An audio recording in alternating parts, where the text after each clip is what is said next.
الله الرحمن الرحيم ونؤمن به ونتوكل عليه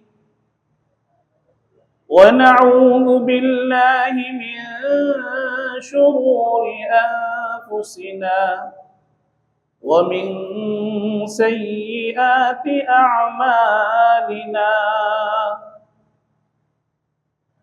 من يهد الله فلا مضل له ومن يضلله فلا هادي له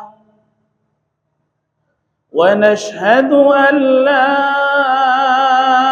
إله إلا الله وحده لا شريك له ونشهد أن سيدنا وسندنا وشفيعنا وحبيبنا ومولانا محمدا عبده ورسوله صلى الله تعالى عليه وعلى آله وأصحابه وبارك وسلم تسليما كثيرا أما بعد فأعوذ بالله من الشيطان الرجيم بسم الله الرحمن الرحيم يا أيها الذين آمنوا توبوا إلى الله توبة نصوحا عسى ربكم أن يكفر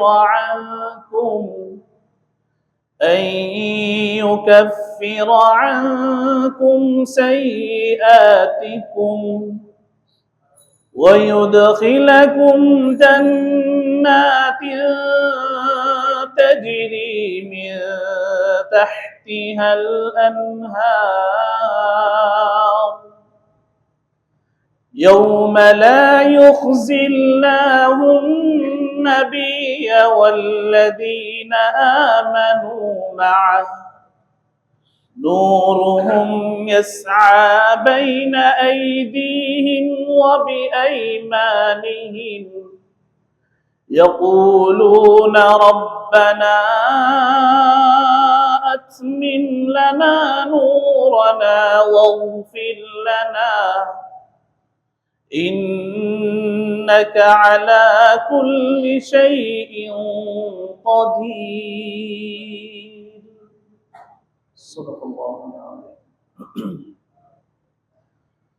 আল্লাহ রাব্বুল আলামিনের অশেষ মেহেরবানি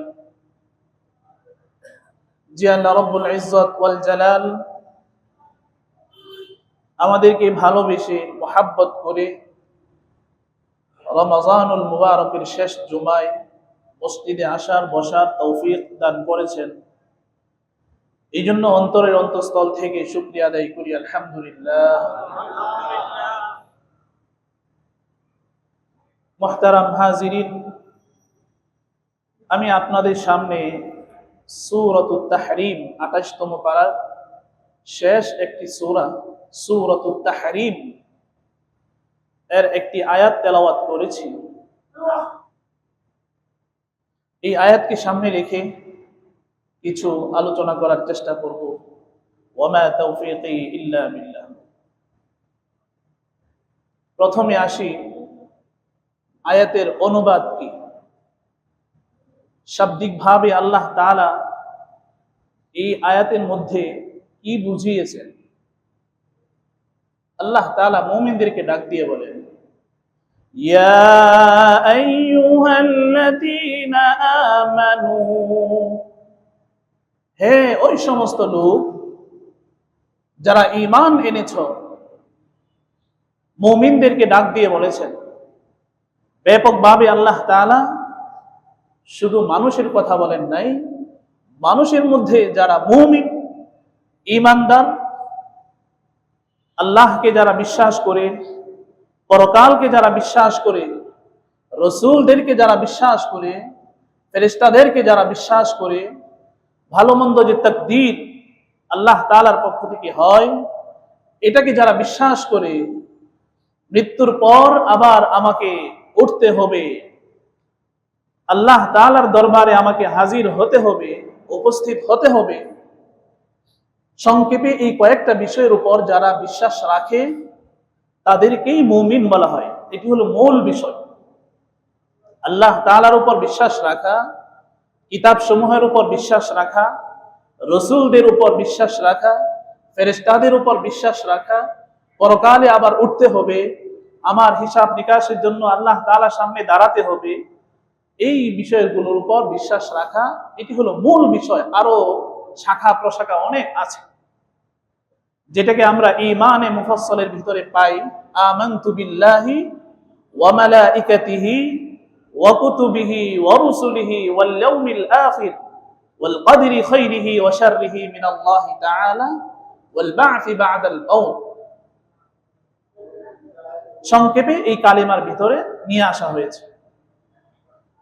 তো যারা মুমিন, যারা আল্লাহকে বিশ্বাস করে, আল্লাহ তাআলা তাদেরকে ডাক দিয়ে বলেন, ইয়া আইয়ুহাল্লাযীনা আমানু, হে মুমিনগণ, হে ঈমানদারগণ, তুবু ইলাল্লাহ, তুবু, তোমরা ফিরে আসো। কোথায় ফিরে আসবো? আল্লাহ বলেন ইলাল্লাহ, আল্লাহর দিকে ফিরে আসো। কেমন? দুর্বল ভাবে না, তাওবাতান নাসুহা, খালিস ভাবে, একনিষ্ঠ ভাবে, শক্তিশালী ভাবে, নির্ভেজাল, ভেজাল থাকতে পারবে না, খালিস ভাবে তোমরা আল্লাহ তাআলার দিকে ফিরে আসো। তো এই আয়াতের মধ্যে আল্লাহ তাআলা মুমিনদেরকে বলছেন যে তোমরা আর কোথাও ফিরে যেতে পারবে না, তোমরা আমার দিকে ফিরে আসতে হবে, আমার দিকে ফিরে আসো, খালিস ভাবে, একনিষ্ঠ ভাবে, নির্ভেজাল ভাবে।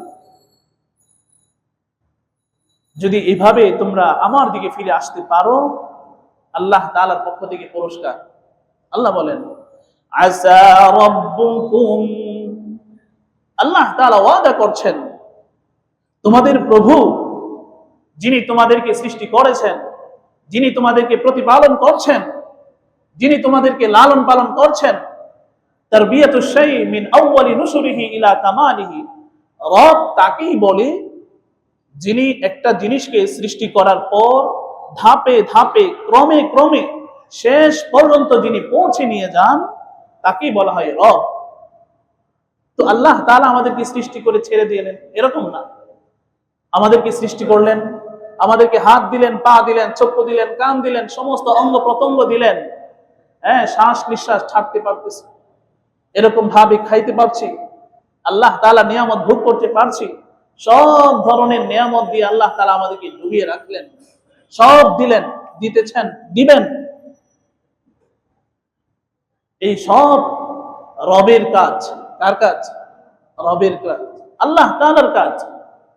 এই জন্য এখানে আল্লাহ তাআলা বলেন আসা রাব্বুকুম, তোমাদের প্রভু তিনি আইয়ুকাফিরা আনকুম সাইয়্যাতিকুম, তিনি তোমাদেরকে, তোমাদের যে ভুল আছে, তোমাদের যে গুনাহ আছে, তোমাদের যে পাপ সমূহ আছে, সেইগুলোকে মুছে দিবেন। সুবহানাল্লাহ। তো গুনাহ মাফ করে আল্লাহ তাআলা গুনাহকে ক্ষমা করবেন, গুনাহকে মুছে দিবেন, একটু না আরো আছে। আল্লাহ বলেন ওয়ায়ুদখিলাকুম জান্নাত, তিনি তোমাদেরকে এমন জান্নাতে প্রবেশ করাবেন তাজরি মিন তাহতিহাল আনহার, যে জান্নাতের নিচ দিয়ে প্রবাহিত হচ্ছে, প্রবাহমান আনহার, নহর সমূহ, নদী সমূহ। নাহরুনের বহুবচন আনহার।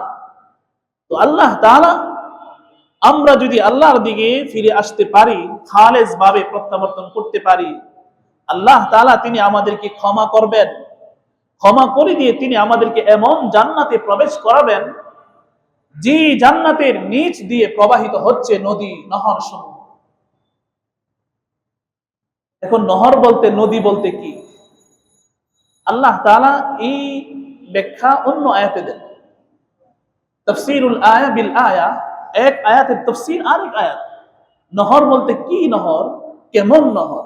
আল্লাহ বলেন, মাসালুল জান্নাতিল্লাতী উইদাল মুত্তাকুন ফিহা আনহারুম মিন মাইন গায়রি আসিন ওয়া আনহারুম মিন লাবানিন লাম ইয়াতাগায়্যার তা'মুহু وأنهار من خمر لذة للشاربين وأنهار من عسل مصفى আল্লাহ বলেন, মাসালুল জান্নাহ, ওই জান্নাত, আল্লাতী উইদাল মুত্তাকুন, যার ওয়াদা করা হয়েছে মুত্তাকিনদের সাথে। মুত্তাকি কাকে বলে এটা আমি আসবো পরে ইনশাআল্লাহ। মুত্তাকিনদের সাথে ওয়াদা করা হয়েছে, সেই জান্নাতের বিবরণ দিচ্ছেন আল্লাহ তাআলা। কি? ফিহা, তাতে রয়েছে, আনহার, নদী সমূহ। কিসের নদী? মিন মাইন, পানির নদী। আজকে তো পিওর পানি পাওয়া যায় না। হ্যাঁ, পিওর পানি ক্রয় করে আনতে হয়, কিনে খেতে হয়, পান করতে হয়, ভেজাল পানি। আল্লাহ তাআলা বলেন, যে জান্নাতের ওয়াদা মুত্তাকিনদের সাথে করা হয়েছে, সেই জান্নাতে মিন মাইন গায়রি আসিন, পরিষ্কার পরিচ্ছন্ন স্বচ্ছ পানির নহর আল্লাহ তাআলা ওই জান্নাতে, যে জান্নাতি দুনিয়াতে মুত্তাকি ছিল, পরহেজগার ছিল, সেই মুত্তাকির জন্য আমি ব্যবস্থা করে রেখেছি। 1 লিটার পানি, 2 লিটার পানি, একটা টিউবওয়েল না, না, আল্লাহ তাআলা বলে নহর, নদী, বিশাল নদী। একটা পাইলাম, আরেকটা ওয়া আনহারুম মিন লাবানিন লাম ইয়াতাগায়্যার তা'মু ওয়া আনহারুম মিন লাবান, আরেকটা নহর থাকবে, সেটা হলো দুধের নহর। আজকে দুধেরও সংকট। খাঁটি দুধ পাওয়া যায়, সাইনবোর্ড থাকে ঠিক, কিন্তু খাঁটির ভিতরে ভেজাল। এটা আমরা বুঝতেও পারি না, ধোঁকা দেয়। মুমিন কখনো ধোঁকা দিতে পারে না, ধোঁকা দেওয়া মুমিনের কাজ না। তো খাঁটি দুধ পাওয়া যায় না। আল্লাহ তাআলা বলেন, ওয়া আনহারুম মিন লাবান, তিনি এমন নহর দিবেন দুধের, লাম ইয়াতাগায়্যার তা'মু, যার স্বাদ কোনোদিন পরিবর্তন হবে না। আজকে তো আমরা একবার দুধ খেলে, হ্যাঁ, এটাকে পরবর্তীতে আবার জাল দিতে হয়, হ্যাঁ, প্রসেসিং করে রাখতে হয়। আল্লাহ তাআলা বলেন, লাম ইয়াতাগায়্যার তা'মু, যার স্বাদ পরিবর্তন হয় না। যেমন দুধ খালেস তেমনই থাকবে। এরপরে আল্লাহ তাআলা বলেন, ওয়া আনহারুম মিন আসালিন মুসাফফা, আল্লাহ তাআলা বলেন, আরেকটা নহর থাকবে প্রত্যেক জান্নাতীদের জন্য, প্রত্যেক মুত্তাকির জন্য আরেকটা নহর থাকবে, সেটা হলো আসাল। আরবিতে আসাল শব্দের অর্থ হলো মধু। আসালের সাথেও আল্লাহ তাআলা যুক্ত করে দিলেন মুসাফফা, পরিষ্কার পরিচ্ছন্ন স্বচ্ছ খাঁটি মধু। এটাতেও ভেজাল, খাঁটি মধু বলে ঠিক, কিন্তু খাঁটির মধ্যেও ভেজাল ঢুকিয়ে দেয় দুনিয়াতে। এই মধু দুনিয়ার মধু না, জান্নাতি মধু। যে জান্নাতি মধু স্বচ্ছ থাকবে, পরিষ্কার থাকবে, পিওর থাকবে। এরপরে আল্লাহ তাআলা আরেকটা নহরের কথা বলেন, ওয়া আনহারুম মিন খামরিন লাযযাতিন লিশ-শারিবিন, ওয়া আনহারুম মিন খামর, আরবিতে খামর বলা হয় মদ। মদের নহর থাকবে। দুনিয়ার মদ না, দুনিয়ার মদ তো হলো হারাম, নিষিদ্ধ, হারাম, কবিরা গুনাহ। কিন্তু মানুষ এই দুনিয়ার মদের দিকে ঝুঁকে যাচ্ছে, মদ খেয়ে পড়ে থাকে, নেশা হয়। আল্লাহ তাআলা বলেন, যারা এই মদ পান করবে তারা কবিরা গুনাহে লিপ্ত, আর একটি কবিরা গুনাহ দোজখে পৌঁছাবার জন্য যথেষ্ট। এই জন্য দুনিয়াতে মদ খাওয়া যাবে না, দুনিয়াতে মদ পান করা যাবে না, মদ হারাম। এখন এই মদ খেলে শান্তি পায়, তৃপ্তি পায়, ধোঁকা, পচা, গান্দা, নাজিস, অপবিত্র সেটা মদ। কিন্তু জান্নাতি মদ কেমন হবে? জান্নাতি নহর হবে, মদের নহর কেমন? মিন খামরিল লাযযাতিল লিশশারিবিন, পানকারীদের জন্য থাকবে টেস্ট, মজা। যে জান্নাতি মদের ভেতরে থাকবে না কোনো নেশা, মাতলামি, পাগলামি। কিন্তু দুনিয়ার পচা মদ, দুনিয়ার অপবিত্র মদ, গান্দা মদ, সেগুলা খেলে কি হয়? মাতাল হয়ে যায়, পাগল হয়ে যায়। এটাও একটা কবিরা গুনাহ, মদ খাওয়া দুনিয়াতে। যে আল্লাহ তাআলা দুনিয়াতে হারাম করেছেন মদ খাওয়া, পুরুষ হোক বা মহিলা হোক, ছোট হোক বড় হোক, সবার জন্যই মদ হারাম। এখন ইসলামের প্রথম যুগে মদ বৈধ ছিল, কারণ তখন যুগটা ছিল যেটাকে আমরা বলি আইয়ামে জাহিলিয়া, বর্বরতার যুগ। সেই যুগে মানুষ অভ্যস্ত ছিল খারাপ, অনেক ধরনের, যত ধরনের খারাপি আছে সমস্ত খারাপিতে অভ্যস্ত ছিল। সেটার মধ্যে একটা ছিল মদ। প্রথমে হালাল ছিল, কারণ হঠাৎ করে যদি তাকে বলা হয় তুমি মদ খেও না, মদ পান করতে পারবে না, তাহলে তার জন্য সেটা কঠিন হয়ে যাবে, অসম্ভব হয়ে যাবে। এই জন্য প্রথমে মদ সম্পর্কে বলা হয়েছিল যে মদে ইসআলুনাকা আনিল খামরি ওয়াল মাইসির কুল ফীহিমা ইসমুন কাবীর ওয়া মানাফিউ লিন-নাস, কিছু উপকার আছে, খাইলে খেতে পারো। প্রথম মদ সম্পর্কে বলা হলো। তো দেখা যাচ্ছে যখন বলা হলো কিছু উপকার আছে, তারপরেও কিছু মুসলমান খায়, পান করে। এমন পান করে, মদ পান করতেছিল আর নামাজের সময় হয়ে গেল, মদের বোতল রেখে, মদের পাত্র রেখে, গ্লাস রেখে নামাজে চলে আসে। তো নামাজে এসে উল্টা পাল্টা তেলাওয়াত শুরু হয়ে যায়। যেমন কুল ইয়া আইয়ুহাল কাফিরুন, আল্লাহ বলেন হে নবী আপনি বলুন, আইয়ুহাল কাফিরুন, হে কাফিরগণ, লা আ'বুদু মা তা'বুদুন, তোমরা আল্লাহ তাআলাকে ব্যতীত, আল্লাহ তাআলাকে ছাড়া যে সমস্ত বানানো মাবুদের দেবতার ইবাদত করো, লা আ'বুদু, আমি তার ইবাদত করি না। এই আয়াতের অর্থ হলো এটা, লা আ'বুদু, আমি ইবাদত করব না, করি না, করছি না, মা তা'বুদুন, তোমরা যে সমস্ত বানানো মাবুদের ইবাদত করো, সেই সমস্ত বানানো মাবুদের ইবাদত আমি করি না, করব না, করছি না। এখন দেখা গেল ওই যে মদের সম্পর্কে বলা হয়েছিল যে কিছু উপকার আছে, তো কিছু মুসলমান মদ খেয়ে মসজিদে আসলো, নামাজে দাঁড়িয়ে পড়ছে কি আ'বুদু মা তা'বুদুন, পুরা উল্টা। আ'বুদু মা তা'বুদুন, আল্লাহকে ছাড়া তোমরা যে সমস্ত মাবুদের ইবাদত করো, আমিও ইবাদত করি। নাউজুবিল্লাহ। ঈমান থাকবে? হ্যাঁ, আমরা কি আল্লাহকে ছাড়া অন্য কারোর ইবাদত করি? আল্লাহকে ছাড়া অন্য কারোর সামনে মাথা নত করা যাবে? সিজদা দুই ধরনের, মাথা নত করা দুই ধরনের, সিজদাতুল তা'যীম ও সিজদাতুল ইবাদাহ। আগের শরীয়তে আমাদের নবীজির আগে যে সমস্ত নবী রাসূল আলাইহিস সালাম অতিবাহিত হয়েছিলেন, ওনাদের শরীয়তে সিজদাতুল তা'যীম, সম্মানের সিজদা, সেটা হালাল ছিল, সেটা বৈধ ছিল। কিন্তু আমাদের নবীজির মাধ্যমে একেবারে এটাকে বন্ধ করে দেওয়া হয়েছে যে সিজদা লিত তা'যীম, সম্মানের সিজদা, সম্মানের কারণে সিজদা দিয়ে দেওয়া, আল্লাহকে ছাড়া অন্য কারোর সামনে এটা আমাদের শরীয়তে, আমাদের নবীজির শরীয়তে সেটা কি না, জায়েজ না, বৈধ না, নাজায়েজ।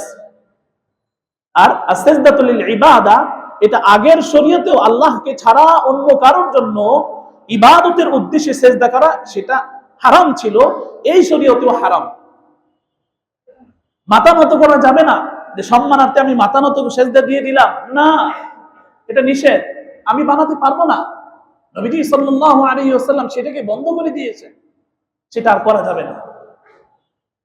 তো ওই যে সাহাবী, উনি পড়ছেন কি, মদ খেয়ে এসে আ'বুদু মা তা'বুদুন, তোমরা আল্লাহকে ছাড়া যে সমস্ত দেবতা মাবুদের বানানো উপাস্যের ইবাদত করো, আমি সেটারও কি করি, ইবাদত করি। সমস্যা হলো কি হলো না? সমস্যা হলেই সমাধান, সমস্যা হলেই সমাধান। আল্লাহ তাআলা তো বুঝে ফেলছেন, জিবরিলকে পাঠিয়ে দিলেন নবীজি সাল্লাল্লাহু আলাইহি ওয়াসাল্লামের কাছে, কি, লা তাকরাবুস সালাতা ওয়া আনতুম সুকারা, লা তাকরাবুস সালাতা ওয়া আনতুম সুকারা, তোমরা মদ খেয়ে নেশাগ্রস্ত অবস্থায় আছো, এমন পরিস্থিতিতে তোমরা লা তাকরাবুস সালাতা, নামাজের কাছে যেও না। তাহলে মদ খেয়ে এসে নামাজ পড়া যাবে? এটা নিষেধ হয়ে গেল। এখানেও দেখেন অনেক মানুষ যারা পণ্ডিতি দেখায়, তারাও এটা থেকে সুবিধা বের করে কোরআনের কিছু অংশ ধরে আর কিছু অংশ ছেড়ে দেয়। এখানে আল্লাহ তাআলা বলেছেন লা তাকরাবুস সালাতা ওয়া আনতুম সুকারা, শর্ত দিয়েছেন যে নেশাগ্রস্ত অবস্থায় তোমরা নামাজের কাছে যেও না। এখন শুধু এতটুকু নিয়ে লা তাকরাবুস সালাহ, তোমরা নামাজের কাছে যেও না মানে নামাজ পড়ো না। কি বোঝায় মানুষকে? যে আল্লাহ কোরআনে বলেছেন লা তাকরাবুস সালাহ, তোমরা নামাজের কাছে যেও না। আল্লাহ কি এতটুকু বলেছেন নাকি সাথে আছে আরো? ওইটা উল্লেখ করে না, সুবিধাবাদী।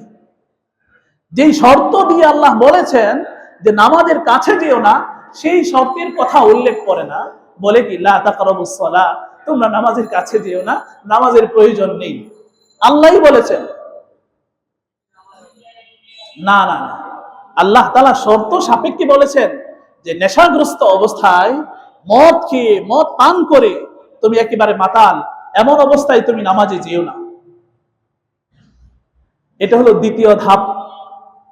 পরবর্তীতে আল্লাহ তাআলা একেবারে বন্ধ করে দিয়েছেন, ইন্নামাল খামরু ওয়াল মাইসির ওয়াল আনসাবু ওয়াল আজলাম রিজসুম মিন আমালিশ শাইতান ফাজতানিবুহু লাআল্লাকুম তুফলিহুন। ওখানে আল্লাহ তাআলা সরাসরি মুমিনদেরকে ডাক দিয়ে বলেন, ইন্নামাল খামর, নিশ্চয়ই মদ, ওয়াল মাইসির, জুয়া, ওয়াল আজলাম, এবং প্রতীক নির্ধারণ করা, রিজসুম মিন আমালিশ শাইতান, এটি হলো নাপাকি, এটা হলো মিন আমালিশ শাইতান, কার কাজ? শয়তানের কাজ। তাহলে যেটা নাপাকি, সেই নাপাক জিনিসটাকে আমি করব? মুমিন তো পবিত্র, মুমিন তো পবিত্র থাকবে, পবিত্র জিনিস খাবে, এটা আল্লাহ তাআলার বিধান। ইয়া আইয়ুহাল্লাযীনা আমানু কুলু মিনাত তাইয়্যিবাত ওয়া'মালু সালিহা ইন্নী বিমা তা'মালুনা আলীম। আল্লাহ ডাক দিয়ে বলেন মুমিনদেরকে, কুলু মিনাত তাইয়্যিবাত, খাবে, কোনটা খাবে? মিনাত তাইয়্যিবাত, পাক পবিত্র ভালো জিনিস খাবে। তাহলে যেটা নাপাকি সেটা খাওয়া যাবে? তাহলে মদ নাপাক, সেই নাপাক জিনিস পান করা যাবে না, সেটা শয়তানের কাজ। আর শয়তান ভালো কাজ কোনোদিন করতে দেয় না। শয়তান কি করবে? চ্যালেঞ্জ দিচ্ছে, চ্যালেঞ্জ নিয়ে আসছে আল্লাহ তাআলার পক্ষ থেকে, হ্যাঁ, আমাকে তুমি জান্নাত থেকে বের করে দিলা, আমি দেখে দিব আদম সন্তান বনি আদম কিভাবে জান্নাতে প্রবেশ করে, আমি ডানে বামে সামনে পিছনে সব দিক থেকে আমি তাকে ঢুকাই দিব, তাকে প্রতারণা, তাকে ওয়াসওয়াসা, বিভিন্ন ক্রমণন্তনা দিয়ে আমি তাকে সরিয়ে দিব। তো শয়তান কোনোদিন বনি আদমের বন্ধু না, কিন্তু আমরা বন্ধু বানিয়ে ফেলেছি। দুঃখের বিষয়। তো শয়তান হলো আমাদের শত্রু। তো শত্রুর কাজ কোনোদিন ভালো হবে? ভালো হবে না। আল্লাহ নিজেই বলেছেন, যে আল্লাহ তাআলা আমাদেরকে সৃষ্টি করেছেন, তিনি নিজেই বলে দিয়েছেন শয়তান তোমাদের বন্ধু। ইন্নাশ শাইতানা কানা লিল ইনসানি আদুওয়ান মুবিনা। ইন্নাশ শাইতান, তাকিদ দিয়ে, গুরুত্ব দিয়ে, শুধু বলেন না যে আশ-শাইতানু আদুউল লাকুম, শয়তান তোমাদের বন্ধু। আল্লাহ তাআলা গুরুত্ব দিয়ে, তাকিদ দিয়ে বলেছেন ইন্নাশ শাইতান। আরবি গ্রামার যারা বুঝি, ইন্না তাকিদের জন্য আসে, নিশ্চয়ই শয়তান তোমাদের শত্রু, মানুষের শত্রু। শত্রুর কাজ কোনোদিন ভালো হতে পারে না।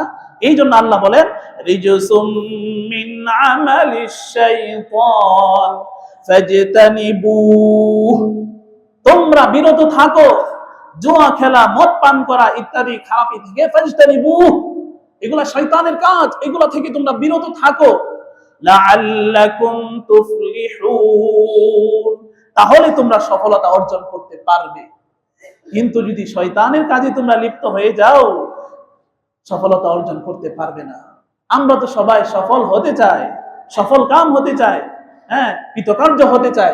কৃতকার্য সফলতা যদি অর্জন করতে চায়, শয়তানের কাছ থেকে বিরত থাকতে হবে। তো আল্লাহ তাআলা মদকে দুনিয়াতে হারাম করলেন, কিন্তু জান্নাতে যেই মুত্তাকি, যে আল্লাহ তাআলার মুমিন বান্দা নিজেকে কন্ট্রোল করে, নিজেকে সংরক্ষণ করেছে দুনিয়াতে, আল্লাহ তাআলা নিষিদ্ধ জিনিস থেকে বিরত রেখেছে নিজেকে, যেগুলা করার জন্য বলেছেন সেগুলা করেছে, যেগুলা থেকে বিরত থাকার জন্য বলেছেন সেগুলা থেকে যদি বিরত থাকে, সে নিজেকে কন্ট্রোল করলো, নিজেকে বাঁচাইলো, কষ্ট করলো। আর আমরা সূরাতুশ শারহ, আলাম নাশরাহ সূরার মধ্যে আমরা জানি ইন্না মাআল উসরি ইউসরা, নিশ্চয়ই কষ্টের পরে হলো সুখ, শান্তি। আর এখন যদি আল্লাহর বিধানকে না মানি, যেটাকে হারাম করেছেন, নিষিদ্ধ করেছেন, সেটাকে করি, তাহলে তো আল্লাহর হুকুম মানলাম না, আল্লাহ তাআলাকে অমান্য করলাম। আর যে ব্যক্তি আল্লাহ তাআলাকে অমান্য করে, আপনি যদি আমার কথা না মানেন, আপনার কথা যদি আমি না মানি, আপনি কি আমাকে পছন্দ করবেন? পছন্দ করবেন? করবেন না। তুমি আমার কথাই মানো না, তো তোমাকে কি করবো আমি? তো যে ব্যক্তি আল্লাহ তাআলার হুকুম মানবে না, সেই ব্যক্তিকে আল্লাহ তাআলা পছন্দ করবে? করবে না।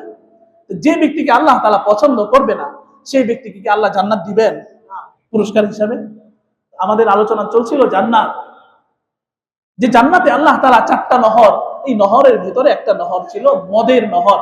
প্রাসঙ্গিক হিসাবে বলে দিলাম, দুনিয়াতে মদ হারাম, মদ খাওয়া যাবে না, অল্পও না, অল্পও না, সামান্যও না, বেঁচে থাকবো। ইত্তাকু মাওয়াদিআত তুহাম, আরবিতে একটা প্রবাদ বাক্য আছে, সন্দেহপূর্ণ জিনিস থেকে তুমি বেঁচে থাকো।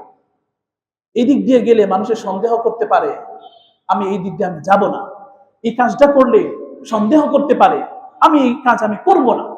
সন্দেহপূর্ণ জায়গা থেকে, সন্দেহপূর্ণ জিনিস থেকে তুমি বেঁচে থাকো। তাহলে একটু অল্প না, অল্প পান করা যাবে না, মদ খাওয়াই যাবে না, হারাম, নিষিদ্ধ। সাহাবায়ে কেরাম রাদিয়াল্লাহু তাআলা আনহুম মটকিকে মটকি, মশককে মশক, যখন আল্লাহ তাআলার এই হুকুম আসলো যে এখন থেকে এগুলো হলো নাপাকি, এটা হলো শয়তানের কাজ, এগুলো থেকে বিরত থাকতে হবে, সব একবারে নদীর মতো, বন্যার মতো ভাসিয়ে দিয়েছেন, সব ভেঙে চুরমার করে। এখন আবার আমরা কোথায় থেকে ব্যাখ্যা নিয়ে আসবো যে না অল্প যেটা পান করা যাবে? না, কোনো ব্যাখ্যা নাই। যেটা নিষেধ, নিষেধই, হারাম, হারামে, এটা থেকে বেঁচে থাকতে হবে। তো যেই দুনিয়াতে আল্লাহ তাআলা মদ হারাম করেছেন, সেই আল্লাহ তাআলাই পুরস্কার হিসাবে যে বান্দা আল্লাহ তাআলার দিকে ফিরে আসবে, যে বান্দা আল্লাহ তাআলার দিকে তওবা করে আসবে খালিস ভাবে, আল্লাহ তাআলা বলেন ওয়ায়ুদখিলাকুম জান্নাত তাজরি মিন তাহতিহাল আনহার, এমন জান্নাতে তিনি প্রবেশ করাবেন যে জান্নাতের নিচ দিয়ে নহর প্রবাহিত হচ্ছে। 4টা নহরের কথা বললাম। এরপরে আল্লাহ তাআলা বলেন নূরুহুম ইয়াসআ বাইনা আইদিহিম ওয়া বিআইমানিহিম ইয়াকুলুনা রাব্বানা আতমিম লানা নূরানা واغفر لنا إنك على كل شيء قدير। আল্লাহ বলেন, যে মুমিন, যে বান্দা আমার দিকে ফিরে আসবে, আমি তাদেরকে ক্ষমা করব, তাদেরকে এমন জান্নাতে প্রবেশ করাবো যে জান্নাতের নিচ দিয়ে নহর প্রবাহিত হচ্ছে, এবং এমন একটা আলো দান করব, এমন একটা নূর দান করব, ইয়াসআ বাইনা আইদিহিম ওয়া বিআইমানিহিম, যে নূর, যে আলো তার সামনে দিয়ে চলতে থাকবে, ছুটবে। আমরা দুনিয়াতে যখন গ্রাম এলাকায় অন্ধকার থাকে, টর্চ লাইট দিয়ে আমরা কি করি? অন্ধকারে আমরা রাস্তা দেখে দেখে এদিক সেদিক যেতে পারি, ছোটাছুটি করতে পারি। লাইট যদি থাকে, এই লাইট দিয়ে আমরা চলি। ঠিক তদ্রুপ ভাবে যখন আমরা পরকালে যাব, আল্লাহ তাআলার পক্ষ থেকে ঈমানি আলো থাকবে, ঈমানি নূর থাকবে, যে নূর আমার সামনে দিয়ে যাবে, আমিও নূরের পিছনে পিছনে পিছনে পিছনে যাব। যেতে যেতে যেতে যেতে আল্লাহ তাআলা এরপরে বলেন, রব্বানা আতমিম লানা নূরানা, আমরা বলবো, হে আল্লাহ তাআলা, আপনি আমাদের নূরকে, যে নূর আপনি দিয়েছেন, যে আলো আপনি আমাদেরকে দান করেছেন, আতমিম, আপনি পূর্ণ করুন। এই পূর্ণের ব্যাখ্যা হলো একেবারে আমাদেরকে জান্নাত পর্যন্ত পৌঁছে দিন। সুবহানাল্লাহ। এই আলো, এই নূর পাওয়ার জন্য, এই ক্ষমা পাওয়ার জন্য আমাকে কিছু মুজাহাদা করতে হবে, কষ্ট করতে হবে। তো এই আয়াতের ভিতরে আল্লাহ তাআলা যে বললেন যে তোমরা খালেস ভাবে তওবা করো, খালেস ভাবে ফিরে আসো, ফিরে আসতে হবে। নৈরাশ হয়ে বসে থাকলে হবে না, হাই কি হলো কি হলো, এখন আর কিছু অন্যদিকে ছুটে যাচ্ছে, আল্লাহর দিকে আসছি না, না, এরকম হলে হবে না। এটাও আল্লাহ তাআলা নিষেধ করেছেন। قل يا عبادي الذين أسرفوا على أنفسهم لا تقنطوا من رحمة الله। আল্লাহ বলেন, ইয়া ইবাদি, হে আমার বান্দারা, আল্লাযীনা, যারা, আসরাফু, জুলুম করেছো, আলা আনফুসিহিম, নিজেদের উপর পাপ করেছো, গুনাহ করেছো, একেবারে জর্জরিত। তারপরে আল্লাহ তাআলা আশা দিয়ে বলেন তাদেরকে, বলেন কি, লা তাকনাতু মির রাহমাতিল্লাহ, তোমরা আল্লাহ তাআলার রহমত থেকে নিরাশ হয়ো না। আল্লাহ তাআলার কাছে ক্ষমা চাইলে আল্লাহ তাআলা ক্ষমা করবেন, আল্লাহ তাআলার কাছে মাফ চাইলে আল্লাহ তাআলা মাফ করবেন, ক্ষমা করবেন, মাফ করবেন। আল্লাহ তাআলা এটাও বলে দিয়েছেন ক্ষমা চাওয়ার জন্য, মাফ চাওয়ার জন্য। ফাকুল ইস্তাগফিরু রাব্বাকুম ইন্নাহু কানা গফফারা। ফাকুলতু, আল্লাহ বলেন, আমি বলে দিলাম, ইস্তাগফিরু, তোমরা ক্ষমা চাও, মাফ চাও, রাব্বাকুম, তোমাদের প্রভুর কাছে, ইন্নাহু কানা গফফারা, নিশ্চয়ই তিনি ক্ষমাশীল, তিনি কি করবেন? মাফ করে দিবেন, ক্ষমা করে দিবেন। এই জন্য ক্ষমা চাইতে হবে, মাফ চাইতে হবে। তো এই আয়াতের ব্যাখ্যা হযরত আলী রাদিয়াল্লাহু তাআলা আনহুর কাছে জিজ্ঞাসা করা হলো। আল্লাহ তাআলা যে বলেছেন খালেস ভাবে তওবা করো, খালেস ভাবে আল্লাহ তাআলার দিকে ফিরে আসো, তুবু ইলাল্লাহি তাওবাতান নাসুহা, খালেস ভাবে ফিরে আসো, একনিষ্ঠ ভাবে, পিওর ভাবে ফিরে আসো। এই ফিরে আসার, তওবা করার কি অর্থ? তো আলী রাদিয়াল্লাহু তাআলা আনহু বলেন, নবীজির সাহাবী, ইসলামের চতুর্থ খলিফা, নবীজি সাল্লাল্লাহু আলাইহি ওয়াসাল্লামের মেয়ে ফাতেমা রাদিয়াল্লাহু তাআলা আনহার জামাতা। তো আলী রাদিয়াল্লাহু তাআলা আনহু বলেন, এখানে আল্লাহ তাআলা যে বলেছেন তুবু ইলাল্লাহি তাওবাতান নাসুহা, তাফসীরের মারিফুল কোরআনে উল্লেখ আছে 6টা শর্ত। কয়টা শর্ত? 6টা শর্ত। আল্লাহ তাআলার দিকে তোমরা খালেস ভাবে ফিরে আসো। একটা শর্ত হলো, যে গুনাহ, যে পাপ আমি করেছি সেটার উপর লজ্জিত হতে হবে।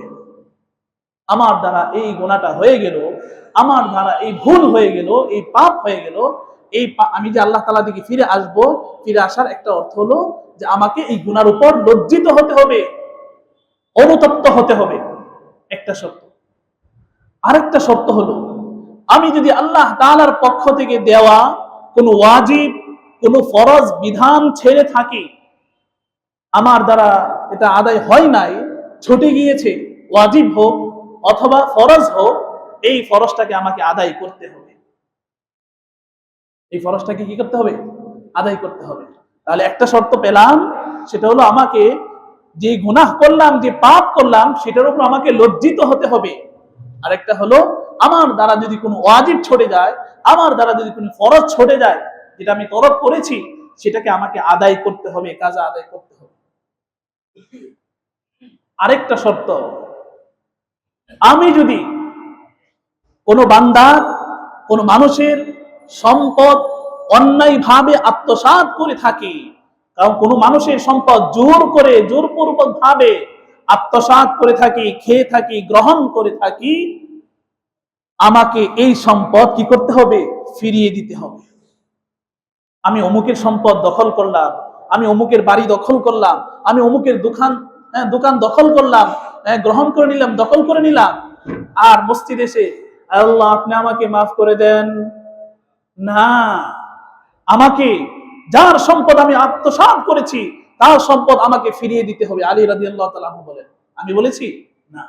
আলী রাদিয়াল্লাহু তাআলা আনহু বলেন, যার কোন সম্পদ আমি অন্যায়ভাবে দখল করে থাকি, আত্মসাৎ করে থাকি, খেয়ে থাকি, গ্রহণ করে থাকি, ওই সম্পদ আমাকে ফিরিয়ে দিতে হবে, আমাকে ফিরিয়ে দিতে হবে। একটা শর্ত বললাম, ওই গুনার উপর লজ্জিত হতে হবে। আরেকটা শর্ত বললাম, আল্লাহ তাআলার পক্ষ থেকে যে ফরজ ওয়াজিব আছে সেটাকে আদায় করে মাফ চেতে হবে। আরেকটা শর্ত বললাম, আমি যদি কোনো বান্দার, কোন মানুষের সম্পদ অন্যায়ভাবে আত্মসাৎ করে থাকি, দখল করে থাকি, ওই সম্পদ আমাকে ফিরিয়ে দিতে হবে, পৌঁছে দিতে হবে আপন জায়গায়, যে সঠিক মালিক আছে সে মালিকের কাছে ফিরিয়ে দিতে হবে। আরেকটা শর্ত হলো, আমার দ্বারা যদি কোনো মানুষ কষ্ট পেয়ে থাকে, আমার হাত দ্বারা হোক, আমার মুখ দ্বারা হোক, ব্যবহারে হোক, ওই লোকের কাছ থেকে আমাকে ক্ষমা নিতে হবে। ভাই আপনি তো আমার অমুক সময়ের ওই কথার কারণে আপনি কষ্ট পেয়েছিলেন, আপনি মেহেরবানি করে আপনি আমাকে মাফ করুন, ক্ষমা করুন। এটা সম্পদের সাথে জড়িত না, মুখের সাথে জড়িত, হাতের সাথে জড়িত।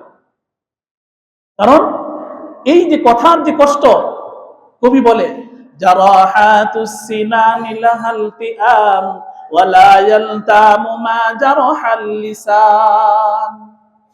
চাকু দিয়ে যদি কেটে যায় তাহলে এটা আপনার সেলাই করে, ব্যান্ডেজ করে এটা আস্তে আস্তে কি হয়ে যায়? ঠিকঠাক হয়ে যায়, ভালো হয়ে যায়। হ্যাঁ, অনেক জায়গায় অনেকের কেটে থাকে, ছোটবেলায় কেটেছে, কিন্তু এখন কি পুরোপুরি ঠিক সুস্থ। তো কবি এটাই বলেন, চাকুর যে আঘাত, সেই আঘাত এটার কি আছে? আরোগ্যতা আছে, সুস্থতা আছে। ওয়ালা ইয়ালতামু মা জারাহাল লিসান। কিন্তু কথার যে আঘাত, মুখের যে আঘাত, জবানের কথার মাধ্যমে যে কষ্টের যে আঘাত, দেখলেই মনে পড়ে তুমি আমাকে এই কথার মাধ্যমে অমুক জায়গায় এতগুলো মানুষের সামনে তুমি আমাকে বেইজ্জতি করেছিলে, মনে হয়ে যায়। এই জন্য কবি বলেন, কথা, জবানের যে কষ্ট, সেই কষ্টের কোনো আরোগ্যতা নেই। এই জন্য আমাকে অন্যতম একটা শর্ত হলো, আমি যদি আল্লাহ তাআলা দিকে ফিরে আসতে চাই, আমি যদি আল্লাহ তাআলার পক্ষ থেকে ক্ষমা পেতে চাই, আমি যদি আল্লাহ তাআলার কাছ থেকে জান্নাত পেতে চাই, আমি যদি আল্লাহ তাআলার পক্ষ থেকে ঈমানে নূর, আলো পেতে চাই, তাহলে আমার দ্বারা যাকে কষ্ট দিয়েছি, আমি যাকে কষ্ট দিয়েছি, হাত দ্বারা হোক, পা দ্বারা হোক, জবান দ্বারা হোক, যেভাবে হোক, আমাকে তার কাছ থেকে কি করতে হবে? ক্ষমা নিতে হবে। 4 নম্বর শর্ত। 5 নম্বর শর্ত হলো, যেই গুনাহ আমি করেছিলাম ভবিষ্যতে, সামনে আমি আর করব না, এটা পূর্ণ আজম বিল জজম, পূর্ণ ইরাদা করতে হবে, এই আমি গুনাহ আর কি করব না, করব না। 1 নম্বর শর্ত ছিল ওই গুনার উপর লজ্জিত, আর 5 নম্বর শর্ত হলো এই গুনাহটা আমি আর ভবিষ্যতে কি করব না, করব না। 6 নম্বর শর্ত, আমি নিজেকে যেভাবে আল্লাহ তাআলার নাফরমান হিসেবে দেখেছিলাম, আমাকে পরিবর্তন হয়ে, নিজেকে পরিবর্তন করে, নিজেকে পাল্টিয়ে বদলিয়ে আমাকে এমন ভাবে দেখতে হবে এখন আমি আল্লাহ তাআলার ফরমাবরদার বান্দা। আগে আমি খারাপ ছিলাম, আমার নিজের কাছেই মনে হয়েছে, কিন্তু তওবা করার পর, আল্লাহ তাআলার কাছে ফিরে আসার পর, মাফ চাওয়ার পর, 5টা শর্তের 6 নম্বর শর্ত যেটা, আমাকে আল্লাহ তাআলার ফরমাবরদার বান্দা হিসেবে আমাকে নিজেকে দেখতে হবে। আমি আগে পাপী ছিলাম, আমার নিজের কাছেই মনে হতো, নাফরমান ছিলাম, কিন্তু এখন তওবা করার পর, গুনাহ ছাড়ার পর, মানুষের সম্পদ পৌঁছে দেওয়ার পর, ফরজ ওয়াজিব এগুলো আদায় করার পর, মানুষের কাছে মাফ চাওয়ার পর, ভবিষ্যতে এটা আর করবো না। 6 নম্বর শর্ত যেটা, যে আমাকে ফরমাবরদার বান্দা হিসাবে দেখতে হবে। আমি যেরকম পরিচিত ছিলাম যে এত খারাপ লোক, এলাকায় হোক, জায়গায় হোক, বাড়িতে হোক, যেখানেই হোক, আমি পরিচিত ছিলাম আমি তো খারাপ মানুষ। এখন আমাকে পাল্টাইতে হবে, এখন আমাকে পরিচিত হতে হবে যে আমি ওই খারাপ কাজগুলো আমি আর করি না। এখন মানুষের সামনে এখন আমি পরিচিত না, আলহামদুলিল্লাহ লোকটা এখন পরিবর্তন হয়েছে, হ্যাঁ লোকটা এখন ভালো।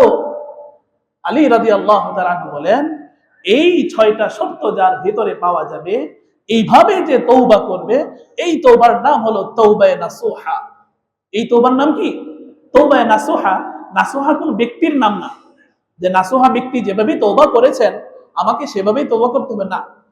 আলী রাদিয়াল্লাহু তাআলা আনহুর কথা অনুযায়ী যেই 6টা শর্তের মাধ্যমে আমি যদি তওবা করে থাকি, যে আমি যে গুনাহ করেছিলাম সেটার জন্য লজ্জিত হতে হবে, আমি যদি কোনো ওয়াজিব ফরজ ছেড়ে থাকি সেটাকে আমাকে কাজা আদায় করতে হবে, আমি যদি কোনো মানুষের সম্পদ আত্মসাৎ করে থাকি, দখল করে থাকি, আমাকে সেই সম্পদ ফিরিয়ে দিতে হবে, আমি যদি কোনো মানুষকে কষ্ট দিয়ে থাকি, মুখ দিয়ে হোক হাত দিয়ে হোক, তার কাছ থেকে মাফ নিতে হবে, আমি যদি যে গুনাহ করেছিলাম এই গুনার জন্য ভবিষ্যতে আমি আর করব না, সেটার পণ করতে হবে।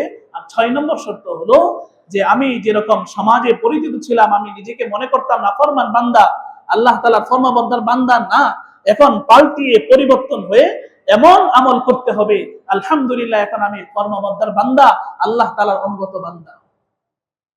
এইভাবে যদি আমরা করি তাহলে তওবায়ে নাসুহা হবে।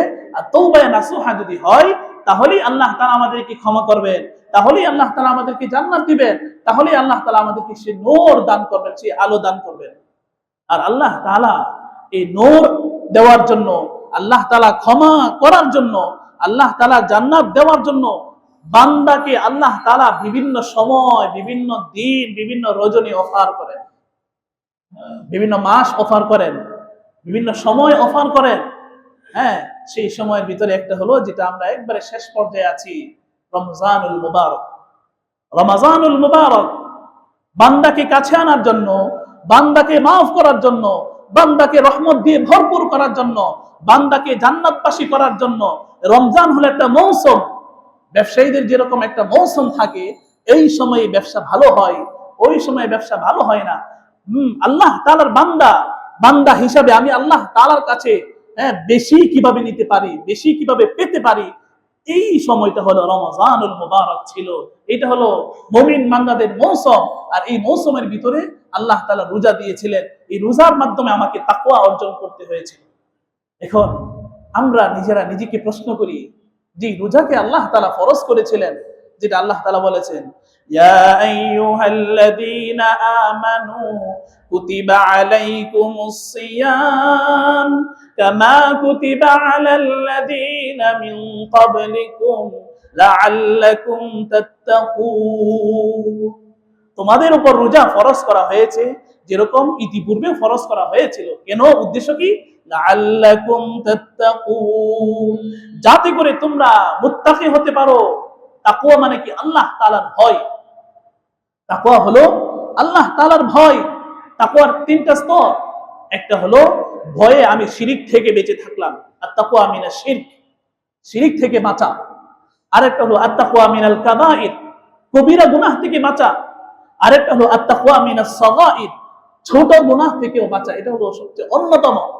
শিরক তো হবেই না এবং কবিরা গুনাহ তো হবেই না, আমাকে এইভাবে পরহেজ করে চলতে হবে, এরকম তাকওয়া অর্জন করতে হবে, আল্লাহর ভয় নিয়ে আসতে হবে। ছোট গুনাহ যেন আমার দ্বারা না হয়, ছোট গুনাহটা যেন আমি না করি। এই হলো 3টা স্তর। এখন আমরা নিজেরা নিজেকে মাপি, নিজেরা নিজেকে প্রশ্ন করি, আমার দ্বারা কি শিরক হয়? আমার দ্বারা কি কবিরা গুনাহ হয়? আমার দ্বারা কি ছোট গুনাহ হচ্ছে? যদি হয়ে থাকে তাহলে তওবায়ে নাসুহা, তাহলে তওবায়ে নাসুহার মাধ্যমে আমাকে শুধরাইতে হবে, তওবায়ে নাসুহার মাধ্যমে আমাকে পরিবর্তন নিয়ে আসতে হবে। এই যে রমজানের শিক্ষা ছিল তাকওয়া, আল্লাহ তাআলার ভয়, ভয় আমার কতটুকু অর্জন হয়েছে? এই ভয়টা কি রমজান পর্যন্ত ক্ষান্ত, নাকি এই যতটুকু আমি অর্জন করলাম, একটা লাইট, একটা মোবাইল প্রথমে কি করতে, চার্জ করতে হয়, এই চার্জ দিয়ে অনেকক্ষণ চলা যায়। ঠিক তদ্রুপ ভাবে মুমিন বান্দার মৌসুম হলো রমজান মাস। সেই রমজান মাসে অনেক তাকওয়া অর্জন করতে হবে, যেই তাকওয়া দিয়ে আমি পুরা 11টা বছর যেন কি করতে পারি, চলতে পারি। দেখেন, মসজিদ ভরপুর ছিল, নামাজি ভরপুর ছিল, তারাবি, তাহাজ্জুদ, তেলাওয়াত, জিকির, আজকার সব নিয়ে মানুষ ব্যস্ত ছিল রমজানে। এখন রমজান বিদায় হচ্ছে, আমাদের আমলও কি বিদায় দিয়ে দিব? না, তাহলে তো আমি রমজানের শিক্ষা নিলাম না, রমাদানের শিক্ষা নিলাম না। আমি রমজান মাসে আমি পরহেজ করেছি, বেঁচে থেকেছি, তাকওয়া অর্জন করেছি, যে তাকওয়ার কারণে এমন তাকওয়া অর্জন করেছি, ওযু করার পরে মুখে অল্প অল্প পানি থাকে, সেটাও সতর্কতা স্বরূপ আমি কি করি না, মুখের ভিতরে নেই না। এরকম ভাবে যখন আমি বাসায় থাকি বা বাড়িতে থাকি, মুখের ভিতরে থুতু জমে, সেটাও সতর্কতা, সাবধান। যে সাবধানতার কারণে সেটা আমি গিলি না, মুখের ভিতরে নেই না। মাসালা হলো থুতু গিললে রোজা নষ্ট হয় না, কিন্তু তারপরেও আমার সতর্কতা, সাবধানতা, যদি কিছু হয়ে যায়। এই যে একটা তাকওয়া, এই যে একটা সতর্কতা, এই সতর্কতাকে আমাকে পূর্ণ 11 বছর কাজে লাগাতে হবে। প্রত্যেকটা কাজে, আমি যে নামাজ পড়ছি, আমার নামাজটা কি হচ্ছে, আমার নামাজটা কি কমপ্লিট হচ্ছে, আমি যে অমুকের সাথে এই লেনদেনটা করলাম, এটা কি আল্লাহ তাআলার বিধান অনুযায়ী হচ্ছে, আমি যে ব্যবসা করছি, সেই ব্যবসার ভিতরে কি আল্লাহর রাসূলের বিধান, নবীজির বিধান, আল্লাহ তাআলার বিধান অনুযায়ী হচ্ছে, আমি যে মানুষের সাথে কথা বলছি, নবীজির কথা অনুযায়ী, আল্লাহ তাআলার কথা নিয়ে আমি কথা বলছি, নাকি মানুষ আমার দ্বারা কষ্ট পাচ্ছে। সর্বক্ষেত্রে আমি কি, আমার দ্বারা কি মিথ্যা হয়ে যাচ্ছে, আমি কি মানুষকে ধোঁকা দিচ্ছি, আমি কি মানুষকে ঠকাচ্ছি, আমি কি চুরি করছি। সব ক্ষেত্রে আমাকে সাবধানতা অর্জন করতে হবে। আমার কোরআন তেলাওয়াত কি সহিহ হচ্ছে, আমি আরেকজনকে শোনালে তো ভুলটা ধরা পড়বে। এই যে সতর্কতা, এই সতর্কতা শুধু রমজান না, পূর্ণ 11টা মাস আমাকে নিয়ে যেতে হবে। আবার রমজান আসবে, ওই রমজানে আবার আমি কি করব, তাকওয়া অর্জন করব, ওই তাকওয়া দিয়ে আবার পূর্ণ 11 মাস চলবো, আবার রমজান মাস আসবে, আবার আমি চাষ করব, আমি তাকওয়া অর্জন করব, এই তাকওয়া দিয়ে পূর্ণ 11 মাস আমাকে চলতে হবে। এইভাবে যদি চলি, তাহলে বোঝা গেল রমজানের শিক্ষা, রমজান আমাদের কাছে যে নিয়ে আসলো বাণী, তাকওয়া, পরহেজগারিতা, সেই পরহেজগারিতা কবুল হইল কি হইল না, আমাকে পূর্ণ মাস চালিয়ে দেখাতে হবে। শুধু বললে হবে না আমার ঈমান ঠিক আছে, আমার আমলে, আমার কার্যকলাপে, আমার ব্যবহারে, আমার অঙ্গ প্রত্যঙ্গের মাধ্যমে আমাকে বুঝাতে হবে আমার ঈমান ঠিক আছে। শুধু বললাম যে আমার ঈমান ঠিক আছে কিন্তু নামাজ পড়ি না, আমার ঈমান ঠিক আছে মিথ্যা কথা বলি, আমার ঈমান ঠিক আছে মানুষকে ধোঁকা দেই, আমার ঈমান ঠিক আছে মানুষের দোষ চর্চা করি, মানুষের গীবত করি, তুহমত, এগুলা বিভিন্ন খারাপ কাজে নিয়োজিত, তাহলে বোঝা গেল আমার ঈমান কিনা কমপ্লিট না। কারণ কমপ্লিট মুমিন কোনোদিন মানুষকে ঠকাবে না, কমপ্লিট মুমিন কোনোদিন মানুষের সাথে কর্কশ ভাষায় মানুষকে কষ্ট দিয়ে, মানুষের সম্পদ আত্মসাৎ করে, মানুষের সম্পদ চুরি করে, ডাকাতি করে, এগুলা কোনদিন কমপ্লিট মুমিন করতে পারবে না। কারণ নবীজি সাল্লাল্লাহু আলাইহি ওয়াসাল্লাম বলেছেন, যখন কোনো চোর চুরি করে, তখন তার ঈমানটা ঝুলে থাকে, তার ঈমান চলে যায়।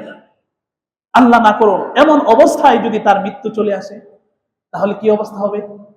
আমি যদি কোনো মানুষের সম্পদ আত্মসাৎ করি, এটাও কবিরা গুনাহ, কবিরা গুনার সময় ঈমানটা ঝুলে থাকে, এবং আল্লাহ না করুক এমন সময় যদি আমার মৃত্যু চলে আসে, আমি আল্লাহর সামনে কিভাবে হাজির হব? প্রত্যেকটা কাজে আমাকে তাকওয়া, পরহেজগারিতা, সাবধানতা, সতর্কতা অবলম্বন করতে হবে। এটা হলো রমজানের শিক্ষা। এইভাবে যদি আমি চলি, তাহলে বোঝা গেল আমার রমজান সার্থক। আর যদি না চলি, তাহলে রমজানও শেষ, আমাদের আমলদারিও শেষ, ইমানদারিও শেষ, মুসলমানিও শেষ। না, শেষ করা যাবে না। আমি প্রায় সময় বলে থাকি যে রমজান ইবাদতের মাস। এখন রমজান যদি ইবাদত করি, রমজানের পরবর্তীতে ইবাদত করতে হবে না? এখন যদি বলি না রমজানের পরে ইবাদত করতে হবে না, তাহলে আপনার উপর চাপায় দিতে হবে যে রমজানে খেয়েছিলেন, এখন আর খেতে পারবেন না। রাতের বেলা আপনি খেয়েছেন, এখন আর খেতে পারবেন না, ইবাদত করবেন না, তাহলে খাবেন কেন? খাবেনও, ইবাদত করবেন।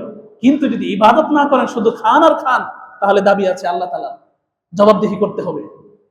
কিন্তু পবিত্রটা খেয়ে যদি আমি ইবাদত করি, তাহলে ওই পবিত্র জিনিসও ইবাদত হয়ে যাবে, ওইটার আর প্রশ্ন হবে না।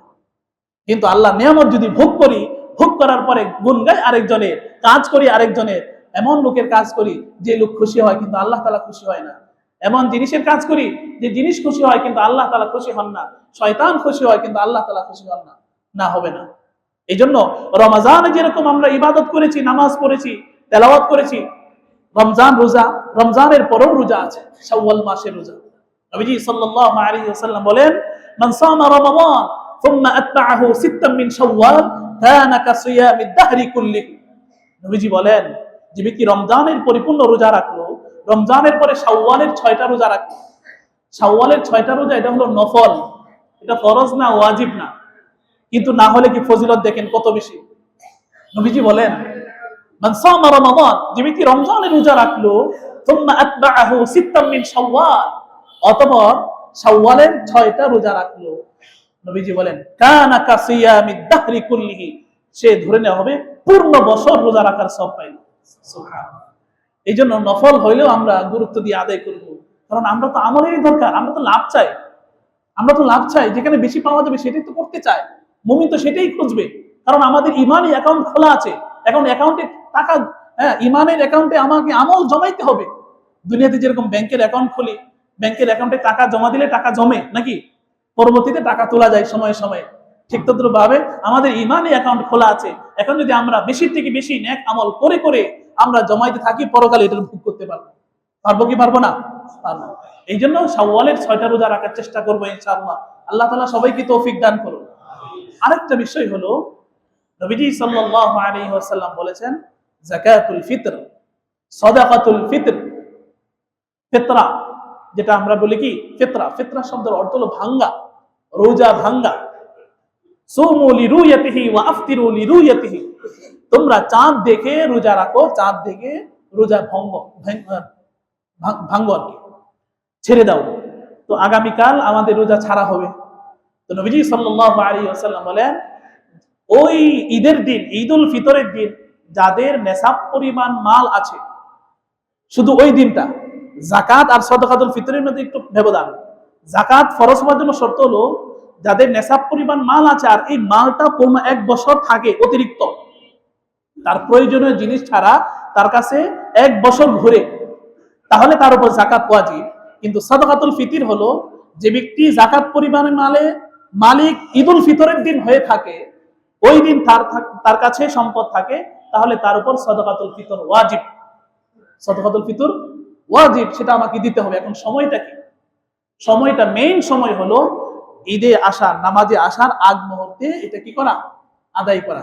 কিন্তু অনেক সময় আমরা সুযোগ পাই না, এই জন্য মুফতিয়ানে কেরাম ফতোয়া দিয়েছেন আগে আদায় করলেও সেটা কি হয়ে যায়? আদায় হয়ে যায়। কিন্তু মেইন টাইম হলো ঈদে আসার যে আগে আগ মুহূর্তে কি করা? এটা দিয়ে আসা। তো আল্লাহ তাআলা যে আলোচনা করলাম, সর্বপ্রথম আমাকে এবং আপনাদের সকলকে সঠিকভাবে বুঝে খালেস ভাবে আল্লাহ তাআলার যে তওবা নাসুহা আছে সেটার মাধ্যমে আমাদেরকে শুধরিয়ে জান্নাতি আমল করে আল্লাহ তাআলা আমাদেরকে তৌফিক দান করুন। আমিন। ওয়া আখিরু দাওয়ানা আলহামদুলিল্লাহি রাব্বিল আলামিন।